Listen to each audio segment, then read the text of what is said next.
Brasília recebeu o 4º encontro sobre culturas de suporte fitossanitário insuficiente, mais conhecidas como minor crops. Especialistas brasileiros e estrangeiros debateram a importância da regulamentação de produtos para combater as pragas na lavoura. E quem acompanhou essa discussão foi o assessor técnico da CNA, José Eduardo Brandão, que está aqui com a gente no estúdio. Bom dia, seja bem-vindo. Bom dia, Marcelo. Então, quais culturas fazem parte das minor crops? As minor crops, ou cultura de suporte fitossanitário eficiente, são aquelas culturas que são plantadas em pequenas áreas e, por isso, deixam de ter importância econômica para a produção dos agroquímicos que são feitos para a lavoura. Agora, por que não existem ou existem poucas opções de produtos fitossanitários para essas culturas? É justamente isso que eu te falei há pouco. As minor crops, ou cultura de suporte fitossanitário eficiente, CSFI, como são chamadas, são geralmente culturas muito ligadas a frutas e hortaliças, são pequenas culturas e que são culturas que dependem muito de agroquímicos por causa da susceptibilidade que tem às pragas e doenças e por serem culturas plantadas em pequenas áreas, o retorno econômico para as empresas que produzem esses agroquímicos é um retorno pequeno.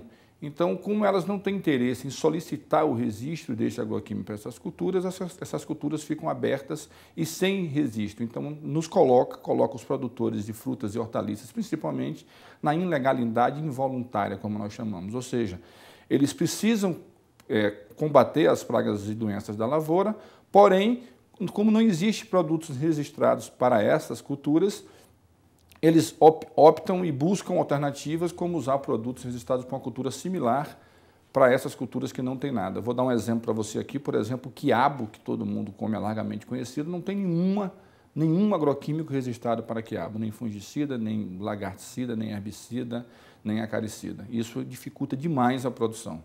E como os outros países estão lidando com essa situação? Os outros países estão muito à frente da gente. Por exemplo, a gente tem buscado incessantemente, há anos já, experiências no Canadá, experiência nos Estados Unidos, experiência na União Europeia e mais recentemente na Austrália.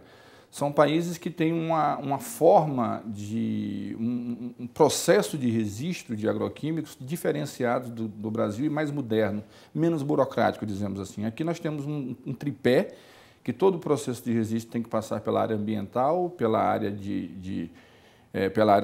pelo MAPA, que é a área agronômica, e da saúde, que é a Anvisa. Então, esse processo lento e moroso dificulta extremamente esse processo. Então, por exemplo, existem também nisso questões ideológicas, por exemplo. Essa questão do o agroquímico mata, o bom é o que não tem agroquímico, aquela celeuma que a gente sabe que acontece. Então, por esse motivo, entrando mais além o viés ideológico, a situação fica bem difícil para esses pequenos produtores. E o produtor teve a oportunidade de falar dos problemas que enfrenta no dia a dia, justamente pela falta dos produtos fitossanitários? Teve. A nosso pedido foi colocado um painel, inclusive eu moderei esse painel, que era para falar dos desafios da falta de registro de agroquímicos do Brasil, agroquímicos registrados no Brasil, na visão do produtor rural. E eu moderei esse painel, essa mesa, e ela foi composta por uma técnica da Federação da Agricultura do Estado do Paraná, que veio apresentar um trabalho pioneiro que está sendo feito lá, mais o Dr. Reginaldo Binaré, que é o nosso consultor da área aqui na CNA, e também o Luciano Vilela, presidente da Comissão Nacional de Hortaliças da CNA. E esse painel foi muito interessante para nós, porque nós pudemos colocar para o plenário, onde tinham produtores, indústrias e governo, quais eram as nossas amarguras e onde estavam os principais gargalos e quais eram as possíveis soluções na visão do setor produtivo. Então, isso foi colocado lá e isso foi muito bem aceito, graças a Deus. Na sua opinião, foi importante, então, o setor reunir ali o setor produtivo, o governo e a agência reguladora no mesmo evento? Esse é o 4º evento, né, Lara? Inclusive, o último evento que foi feito na CNA, foi coordenado por nós e também foi um sucesso. Ele acontece geralmente ano a ano ou de 2 em 2 anos, que é justamente isso. A importância é muito grande porque ele coloca em uma mesma sala, no mesmo lugar, representantes do governo, dos 3 órgãos que fazem parte do processo de registro, MAPA, IBAMA e Anvisa, mas as indústrias né, que produzem os agroquímicos e solicitam os registros desses agroquímicos para as culturas, e os produtores, que são os consumidores e quem usa esses produtos para suas lavouras. Então, há uma discussão, está mudando a visão, a forma como isso está sendo vista, dada a importância que o assunto tem, e a gente julga que esse evento foi muito importante e eu acho que já começou a mudar alguma coisa em relação a isso. A presença dos estrangeiros,